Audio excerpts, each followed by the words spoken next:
أعوذ بالله من الشيطان الرجيم. بسم الله الرحمن الرحيم.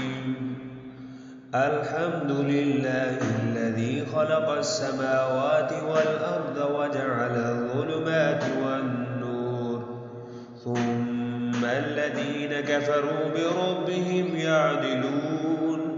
هو الذي خلقكم من طين ثم قضى أجلا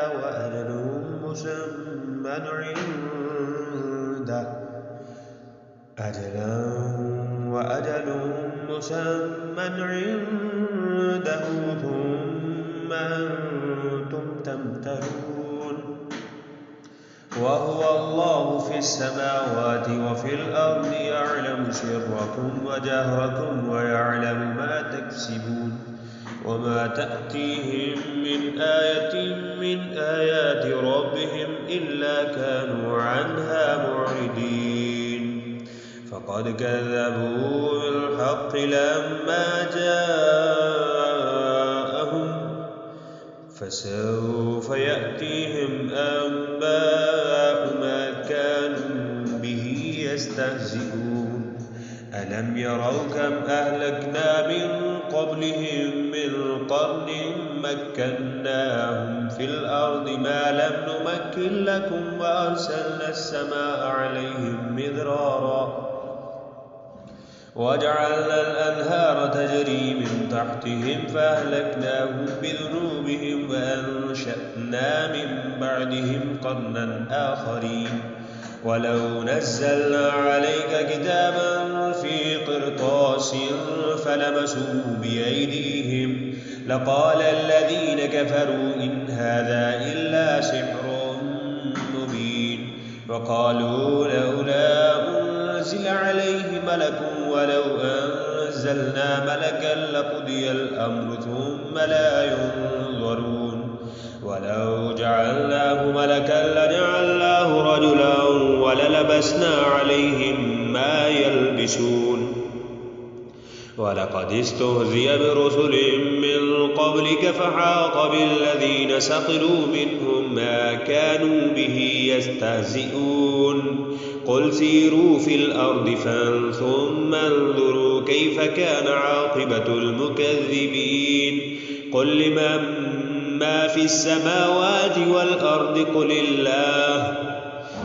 قل لله كتب على نفسه الرحمة ليجمعنكم إلى يوم القيامة لا ريب فيه الذين خسروا أنفسهم فهم لا يؤمنون. وله ما سكن في الليل والنهار وهو السميع العليم. قل أغير الله يتخذ وليا فاطر السماوات والأرض وهو يطعم ولا يطعم. قل إني أمرت أن أكون أول من أسلم ولا تكونن من المشركين. قل إني أخاف إن عسيت ربي عذاب يوم عظيم. من يصرف عنه يومئذ فقد رحمه وذلك الفوز المبين. وإن يمسسك الله بضر فلا كاشف له إلا هو، وإن يمسسك بخير فهو على كل شيء قدير، وهو القاهر فوق عباده وهو الحكيم الخبير. قل أي شيء أكبر شهادة قل الله شهيد بيني وبينكم وأوحي إلي هذا القرآن لأنذركم به ومن بلغ. أئنكم لتشهدون أن مع الله آلهة أخرى قل لا أشهد. قل إنما هو إله واحد وإنني بريء مما تشركون. الذين آتيناهم الكتاب يعرفونه كما يعرفون أبناءهم الذين خسروا أنفسهم فهم لا يؤمنون. ومن أظلم ممن افترى على الله كذبا أو كذب بآياته إنه لا يفلح الظالمون. ويوم نحشرهم جميعا ثم نقول للذين أشركوا أين شركاؤكم الذين كنتم تزعمون ثم لم تكن فتنتهم إلا أن قالوا والله ربنا ما كنا مشركين انظر كيف كذبوا على أنفسهم وضل عنهم ما كانوا يفترون ومنهم من يستمع إليك وجعلنا على قلوبهم أكنة أن يفقهوه وفي آذانهم وقرا وإن يروا كل آية لا يؤمنوا بها حتى إذا جاءوك يجادلونك يقول الذين كفروا إن هذا إلا أساطير الأولين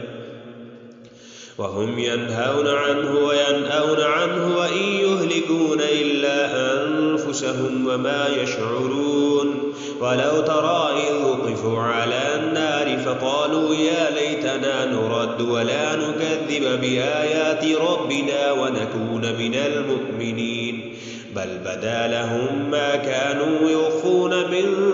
قبل ولو ردوا لعادوا لما نهوا عنه وإنهم لكاذبون وقالوا إن هي إلا حياتنا الدنيا وما نحن بمبعوثين ولو ترى إذ وقفوا على ربهم قال أليس هذا بالحق قالوا بلى وربنا قال فذوقوا العذاب بما كنتم تكفرون قد خسر الذين كذبوا بلقاء الله حتى إذا جاءتهم الساعة بغتة قالوا يا حسرتنا على ما فرطنا فيها وهم يحملون أوزارهم على ظهورهم ألا ساء ما يذرون وما الحياة الدنيا إلا لعب ولهو وللدار الآخرة خير للذين يتقون أفلا تعقلون قد نعلم إنه ليحزنك الذين يقولون فإنهم لا يكذبونك ولكن الظالمين بآيات الله يجحدون ولقد كذبت رسل من قبلك فصبروا على ما كذبوا وأوذوا حتى أتاهم نصرنا ولا مبدل لكلمات الله ولقد جاءك من نبأ المرسلين وإن كان كبر عليك إعراضهم فإن استطعت أن تبتغي نفقا في الأرض أو سلما في السماء فتأتيهم بآية ولو شاء الله لجمعهم على الهدى فلا تكونن من الجاهلين إنما يستجيب الذين يسمعون والموتى يبعثهم الله ثم إليه يرجعون وقالوا لولا نزل عليه آية من ربه قل إن الله قادر على أن ينزل آية ولكن أكثرهم لا يعلمون وما من دابة في الأرض ولا طائر يطير بجناحيه إلا أمثالكم ما فرطنا في الكتاب من شيء ثم إلى ربهم يحشرون والذين كذبوا بآياتنا صم وبكم في الظلمات من يشاء الله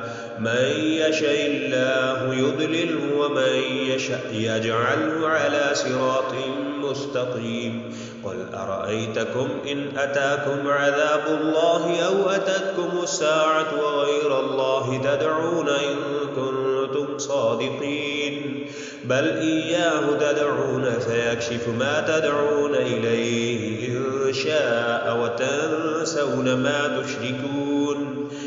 ولقد أرسلنا إلى من قبلك فأخذناهم بالبأساء والضراء لعلهم يتضرعون فلولا إذ جاءهم بأسنا تضرعوا ولكن قست قلوبهم وزين لهم الشيطان ما كانوا يعملون فلما نسوا ما ذكروا به فتحنا عليهم أبواب كل شيء حتى إذا فرحوا بما أوتوا أخذناهم بغتة فإذا هم مبلسون فقطع دابر القوم الذين ظلموا والحمد لله رب العالمين. قل أرأيتم إن أخذ الله سمعكم وأبصاركم وختم على قلوبكم من إله غير الله يأتيكم به انظر كيف نصرف الآيات ثم هم يصدفون. قل أرأيتكم إن أتاكم عذاب الله بغتة أو جهرة هل يهلك إلا القوم الظالمون. وما نرسل المرسلين إلا مبشرين ومنذرين فمن آمن وأصلح فلا خوف عليهم ولا هم يحزنون. والذين كذبوا بآياتنا يمسهم العذاب بما كانوا يفسقون. قل لا أقول لكم عندي خزائن الله ولا أعلم الغيب ولا أقول لكم إني ملك إن أتبع إلا ما يوحى إلي قل هل يستوي الأعمى والبصير أفلا تتفكرون. وأنذر به الذين يخافون أن يحشروا إلى ربهم ليس لهم من دونه ولي ولا شفيع لعلهم يتقون. ولا تطرد الذين يدعون ربهم بالغداة والعشي يريدون وجهه ما عليك من حسابهم من شيء وما من حسابك عليهم من شيء فتطردهم فتكون من الظالمين. وكذلك فتنا بعضهم ببعض ليقولوا وهؤلاء من الله عليهم من بيننا أليس الله بأعلم بالشاكرين. وإذا جاءك الذين يؤمنون بآياتنا فقل سلام عليكم كتب ربكم على نفسه الرحمة أنه من عمل منكم سوءا بجهالة ثم تاب من بعده وأصلح فأنه غفور رحيم. وكذلك نفصل الآيات ولتستبين سبيل المجرمين. قل إني نهيت أن أعبد الذين تدعون من دون الله قل لا أتبع أهواءكم قد ضللت إذا وما أنا من المهتدين. قل إني على بينة من ربي وكذبتم به ما عندي ما تستعجلون به إن الحكم إلا لله يقص الحق وهو خير الفاصلين. قل لو أن عندي ما تستعجلون به لقضي الأمر بيني وبينكم والله أعلم بالظالمين. وعنده مفاتح الغيب لا يعلمها إلا هو ويعلم ما في البر والبحر وما تسقط من ورقة إلا يعلمها ولا حبة في ظلمات الأرض ولا رطب ولا يابس إلا في كتاب مبين. وهو الذي يتوفاكم بالليل ويعلم ما جرحتم بالنهار ثم يبعثكم فيه ليقضى أجل مسمى ثم إليه مرجعكم ثم ينبئكم بما كنتم تعملون.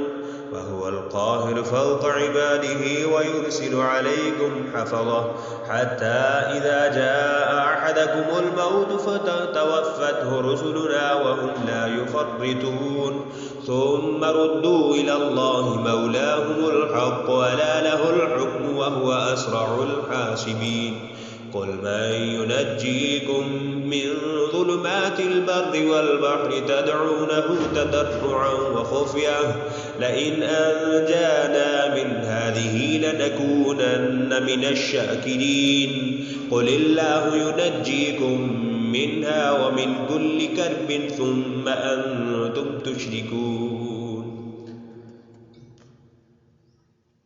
قل هو القادر على أن يبعث عليكم عذابا من فوقكم أو من تحت أرجلكم أو يلبسكم شيعا ويذيق بعضكم بأس بعض. انظر كيف نصرف الآيات لعلهم يفقهون. وكذب به قومك وهو الحق قل لست عليكم بوكيل. لكل نبأ مستقر وسوف تعلمون. وإذا رأيت الذين يخوضون في آياتنا فأعرض عنهم حتى يخوضوا في حديث غيره وإما ينسينك الشيطان فلا تقعد بعد الذكرى مع القوم الظالمين. وما على الذين يتقون من حسابهم من شيء ولكن ذكرى لعلهم يتقون. وذر الذين اتخذوا دينهم لعبا ولهوا وغرتهم الحياة الدنيا وذكر به أن تبسل نفس بما كسبت ليس لها من دون الله ولي ولا شفيع وإن تعدل كل عدل لا يؤخذ منها. أولئك الذين أبسلوا بما كسبوا لهم شراب من حميم وعذاب أليم بما كانوا يكفرون. قل أندعو من دون الله ما لا ينفعنا ولا يضرنا ونرد على أعقابنا بعد إذ هدانا الله كالذي استهوته الشياطين في الأرض حيران له أصحاب يدعونه إلى الهدى ائتنا. قل إن هدى الله هو الهدى وأمرنا لنسلم لرب العالمين. وأن أقيموا الصلاة واتقوه وهو الذي إليه تحشرون. وهو الذي خلق السماوات والأرض بالحق ويوم يقول كن فيكون قوله الحق وله الملك يوم ينفخ في الصور عالم الغيب والشهادة وهو الحكيم الخبير. وإذ قال إبراهيم لأبيه آذر أتتخذ أصناما آلهة إني أراك وقومك في ضلال مبين. وكذلك نري إبراهيم ملكوت السماوات والأرض وليكون من الموقنين. فلما جن عليه الليل رأى كوكبا قال هذا ربي فلما أفل قال لا أحب الآفلين. فلما رأى القمر بازغا قال هذا ربي فلما أفل قال لئن لم يهدني ربي لأكونن من القوم الضالين. فلما رأى الشمس بازغة قال هذا ربي هذا أكبر. فلما أفلت قال يا قوم إني بريء مما تشركون. إني وجهت وجهي للذي فطر السماوات والأرض حنيفا وما أنا من المشركين. وحاجه قومه قال أتحاجوني في الله وقد هدان ولا أخاف ما تشركون به إلا أن يشاء ربي شيئا وسع ربي كل شيء علما أفلا تتذكرون. وكيف أخاف ما أشركتم ولا تخافون أنكم أشركتم بالله ما لم ينزل به عليكم سلطانا فأي الفريقين أحق بالأمن إن كنتم تعلمون. الذين آمنوا ولم يلبسوا إيمانهم بظلم أولئك لهم الأمن وهم مهتدون. وتلك حجتنا آتيناها إبراهيم على قومه نرفع درجات من نشاء إن ربك حكيم أليم. ووهبنا له إسحاق ويعقوب كلا هدينا ونوحا هدينا من قبل ومن ذريته داود وسليمان وأيوب ويوسف وموسى وهارون وكذلك نجزي المحسنين وزكريا ويحيى وعيسى وإلياس كل من الصالحين وإسماعيل واليسع ويونس ولوطا وكلا فضلنا على العالمين ومن آبائهم وذرياتهم وإخوانهم واجتبيناهم وهديناهم إلى صراط مستقيم ذلك هدى الله يهدي به من يشاء من عباده ولو أشركوا لحبط عنهم ما كانوا يعملون أولئك الذين آتيناهم الكتاب والحكم والنبوة فإن يكفر بها هؤلاء فقد وكلنا بها قوما ليسوا بها بكافرين أولئك الذين هدى الله فبهداه مقتده قل لا أسألكم عليه أجرا إن هو إلا ذكرى للعالمين وما قدروا الله حق قدره إذ قالوا ما أنزل الله على بشر من شيء قل من أنزل الكتاب الذي جاء به موسى نورا وهدى للناس تجعلونه قراطيس تبدونها وتخفون كثيرا وعلمتم ما لم تعلموا أنتم ولا آباؤكم قل الله ثم ذرهم في خوضهم يلعبون وهذا كتاب أنزلناه مبارك مصدق الذي بين يديه ولتنذر أم القرى ومن حولها والذين يؤمنون بالآخرة يؤمنون به وهم على صلاتهم يحافظون ومن أظلم ممن افترى على الله كذبا أو قال أوحي إلي ولم يوحى إليه شيء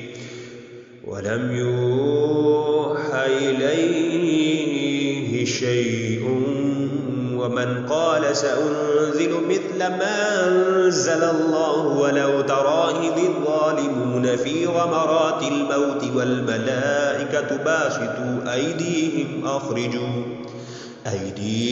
أخرجوا أنفسكم اليوم تجزون عذاب الهون بما كنتم تقولون على الله غير الحق وكنتم عن آياته تستكبرون ولقد جئتمونا فرادا كما خلقناكم أول مرة وتركتم ما خولناكم وراء ظهوركم وما نرى معكم شفعاءكم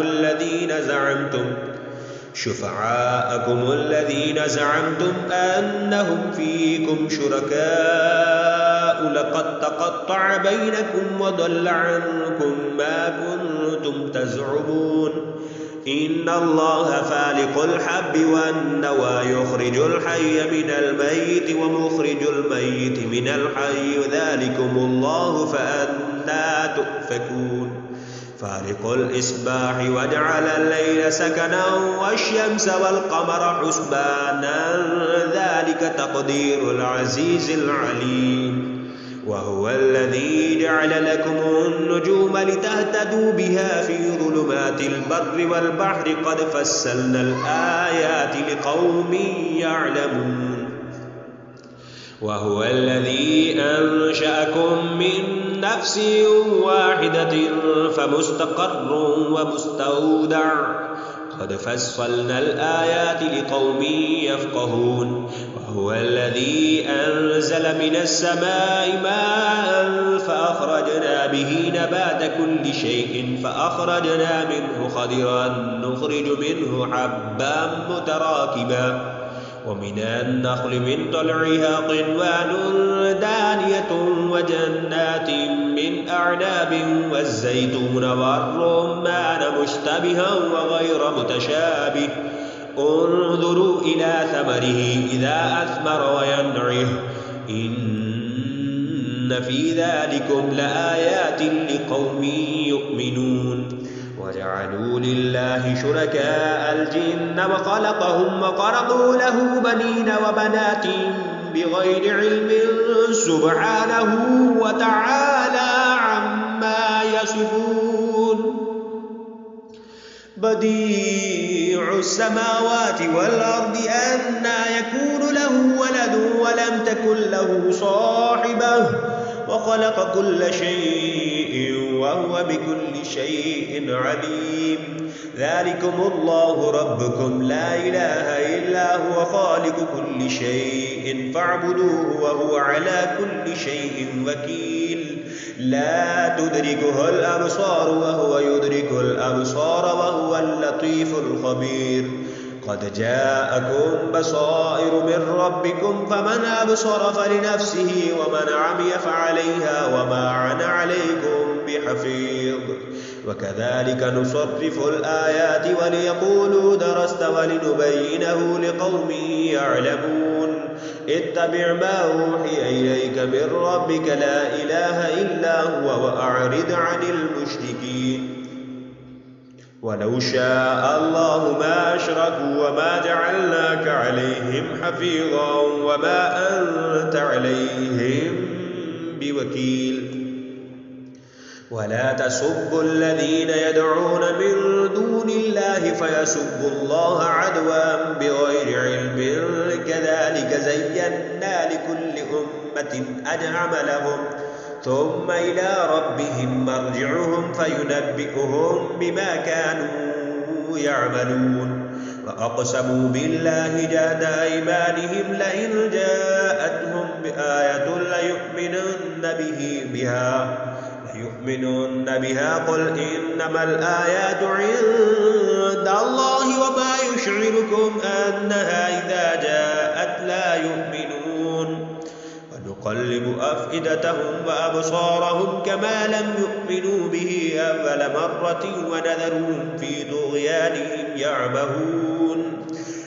ولو أننا نزلنا إليهم الملائكة وكلمهم الموتى وحشرنا عليهم كل شيء قبلا ما كانوا ليؤمنوا إلا أن يشاء الله ولكن أكثرهم يجهلون وكذلك جعلنا لكل نبي عدوا شياطين الإنس والجن يوحي بعضهم إلى بعض زخرف القول غرورا ولو شاء ربك ما فعلوه فذرهم وما يفترون ولتصغى إليه أفئدة الذين لا يؤمنون بالآخرة وليرضوا وليقترفوا ما هم مقترفون أفغير دين الله يبغون وله أفغير الله أبتغي حكما وهو الذي أنزل إليكم الكتاب مفصلا والذين آتيناهم الكتاب يعلمون أنه منزل من ربك بالحق فلا تكونن من الممترين وتمت كلمة ربك صدقا وعدلا لا مبدل لكلماته وهو السميع العليم وإن تطع أكثر من في الأرض يضلوك عن سبيل الله إن يتبعون إلا الظن وإن هم إلا يخرسون إن ربك هو أعلم من يضل عن سبيله وهو أعلم بالمهتدين فكلوا مما ذكر اسم الله عليه إن كنتم بآياته مؤمنين وما لكم ألا تأكلوا مما ذكر اسم الله عليه وقد فصل لكم ما حرم عليكم إلا ما اضطررتم إليه وإن كثيرا ليضلون بأهوائهم بغير علم إن ربك هو أعلم بالمعتدين وذروا ظاهر الإثم وباطنه إن الذين يكسبون الإثم سيجزون بما كانوا يقترفون ولا تأكلوا مما لم يذكر اسم الله عليه وإنه لفسق وإن الشياطين ليوحون إلى أوليائهم يجادلوكم وإن أطعتموهم إنكم لمشركون أومن كان ميتا فأحييناه وجعلنا له نورا يمشي به في الناس كمن مثله في الظلمات ليس بخارج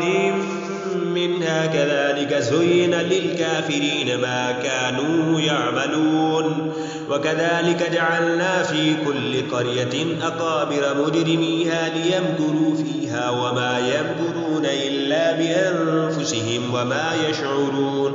وإذا جاءتهم آية قالوا لن نؤمن حتى نؤتى مثل ما أوتي رسل الله أعلم حيث يجعل رسالته سيصيب الذين أجرموا صغار عند الله وعذاب شديد بما كانوا يمكرون فمن يرد الله أن يهديه يشرح صدره للإسلام ومن يرد أن يضله يجعل صدره ضيقا حرجا كأنما يسعد في السماء كذلك يجعل الله الرجس على الذين لا يؤمنون وهذا صراط ربك مستقيما قد فصلنا الآيات لقوم يذكرون لهم دار السلام عند ربهم وهو وليهم بما كانوا يعملون ويوم يحشرهم جميعا يا معشر الجن قد استكثرتم من الإنس وقال أولياؤهم من الإنس ربنا استمتع بعضنا ببعض وبلغنا أجلنا الذي أجلت لنا قال النار مثواكم خالدين فيها إلا ما شاء الله إن ربك حكيم عليم وكذلك نولي بعد الظالمين بعدا بما كانوا يكسبون يا معشر الجن والإنس ألم يأتكم رسل منكم يقصون عليكم آياتي وينذرونكم لقاء يومكم هذا قالوا شهدنا على أنفسنا وغرتهم الحياة الدنيا وشهدوا على أنفسهم أنهم كانوا كافرين ذلك أن لم يكن ربك مهلك القرى بظلم وأهلها غافلون ولكل درجات مما عملوا وما ربك بغافل عما يعملون وربك الغني ذو الرحمة إن يشأ يذهبكم ويستخلف من بعدكم ما يشاء كما أنشأكم من ذرية قوم آخرين إنما توعدون لآت وما أنتم بمعجزين قل يا قوم اعملوا على مكانتكم إني عامل فسوف تعلمون من تكون له عاقبة الدار إنه لا يفلح الظالمون وجعلوا لله مما ذرأ من الحرث والأنعام نصيبا فقالوا هذا لله بزعمهم فهذا لشركائنا فما كان لشركائهم فلا يصل إلى الله وما كان لله فهو يصل إلى شركائهم ساء ما يحكمون وكذلك زين لكثير من المشركين قتل أولادهم شركاؤهم ليردوهم وليلبسوا عليهم دينهم ولو شاء الله ما فعلوه فذرهم وما يفترون وقالوا هذه أنعام وحرث حجر لا يطعمها إلا ما نشاء بزعمهم وأنعام حرمت ظهورها وأنعام لا يذكرون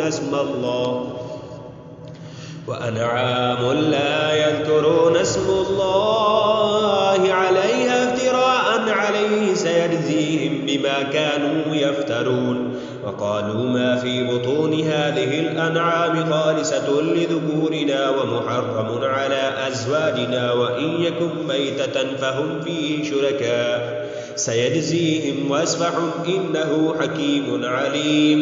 قد خسر الذين قتلوا أولادهم سفها بغير علم وحرموا ما رزقهم الله افتراء على الله قد ضلوا وما كانوا مهتدين. وهو الذي أنشأ جنات معروشات وغير معروشات والنخل والزرع مختلفا أكله والزيتون والرمان متشابها وغير متشابه. كلوا من ثمره إذا أثمر وآتوا حقه يوم حصاده ولا تسرفوا إنه لا يحب المسرفين.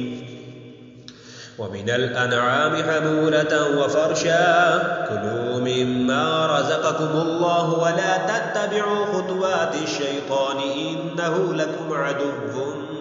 مبين. 8 أزواج من الدأن 2 ومن المعز 2 قل أذكرين حرم أم الأنثيين أما اشتملت عليه أرحام الأنثيين نبئوني بعلم إن كنتم صادقين. ومن الإبل 2 ومن البقر 2 قل أذكرين حرم أم الأنثيين أما اشتملت عليه أرحام الأنثيين أم كنتم شهداء إذ وصاكم الله بهذا فمن أظلم ممن افترى على الله كذبا ليضل الناس بغير علم إن الله لا يهدي القوم الظالمين. قل لا أجد فيما أوحي إلي محرما على طائم يطعمه إلا أن يكون ميتة أو دما مسفوحا أو لحم خنزير فإنه رجس أو فسقا أحل لغير الله به ومن اضطر غير باغ ولا عاد فإن ربك غفور رحيم. وعلى الذين هادوا حرمنا كل ذي ظفر ومن البقر والغنم حرمنا عليهم شحومهما إلا ما حملت ظهورهما أو الحوايا أو ما اختلط بعظم ذلك جزيناهم ببغيهم وإنا لصادقون. فإن كذبوك فقل ربكم ذو رحمة واسعة ولا يرد بأسه عن القوم المجرمين. سيقول الذين أشركوا لو شاء الله ما أشركنا ولا آباؤنا ولا حرمنا من شيء كذلك كذب الذين من قبلهم حتى ذاقوا بأسنا قل هل عندكم من علم فتخرجوه لنا إن تتبعون إلا الظن وإن أنتم إلا تخرسون. قل فلله الحجة البالغة فلو شاء لهداكم أجمعين. قل هلم شهداءكم الذين يشهدون أن الله حرم هذا فإن شهدوا فلا تشهد معهم ولا تتبع أهواء الذين كذبوا بآياتنا والذين لا يؤمنون بالآخرة وهم بربهم يعدلون. قل تعالوا أتل ما حرم ربكم عليكم ألا تشركوا به شيئا وبالوالدين إحسانا ولا تقتلوا أولادكم من إملاق نحن نرزقكم وإياهم ولا تقربوا الفواحش ما ظهر منها وما بطن ولا تقتلوا النفس التي حرم الله إلا بالحق ذلكم وصاكم به لعلكم تعقلون. ولا تقربوا مال اليتيم إلا بالتي هي أحسن حتى يبلغ أشده وأوفوا الكيل والميزان بالقسط ولا نكلف نفسا إلا وسعها وإذا قلتم فاعدلوا ولو كان ذا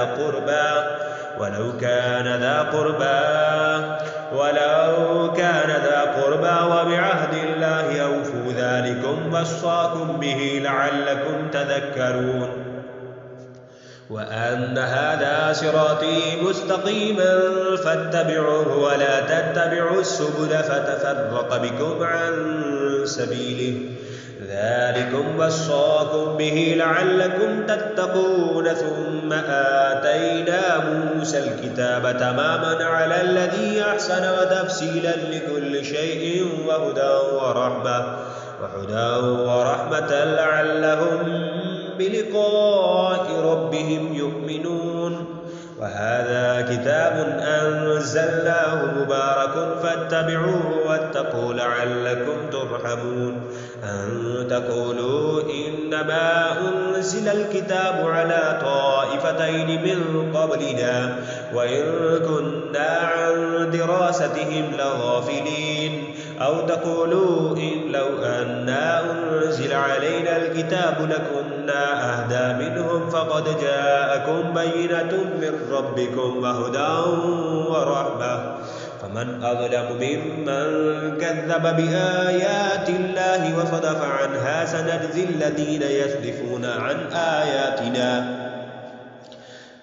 سنجزي الذين يصدفون عن آياتنا سوء العذاب بما كانوا يصدفون هل ينظرون إلا أن تأتيهم الملائكة أو يأتي ربك أو يأتي بعد آيات ربك يوم يأتي بعد آيات ربك لا ينفع نفسا إيمانها لم تكن آمنت من قبل أو كسبت في إيمانها خيرا قل انتظروا إنا منتظرون إن الذين فرقوا دينهم وكانوا شيعا لست منهم في شيء إنما أمرهم إلى الله ثم ينبعهم بما كانوا يفعلون من جاء بالحسنة فله عشر أمثالها ومن جاء بالسيئة فلا يجزى إلا مثلها وهم لا يظلمون قل إنني هداني ربي إلى صراط مستقيم دينا قيما ملة إبراهيم حنيفا وما كان من المشركين قل إن صلاتي ونسكي ومحياي ومماتي لله رب العالمين لا شريك له وبذلك أمرت وأنا أول المسلمين قل أغير الله أبغي ربا وهو رب كل شيء ولا تكسب كل نفس إلا عليها ولا تذر وازرة وزر أخرى ثم إلى ربكم مرجعكم فينبئكم بما كنتم فيه تختلفون وهو الذي جعلكم خلائف الأرض ورفع بعضكم فوق بعض درجات ليبلوكم فيما آتاكم إن ربك سريع العقاب وإنه لغفور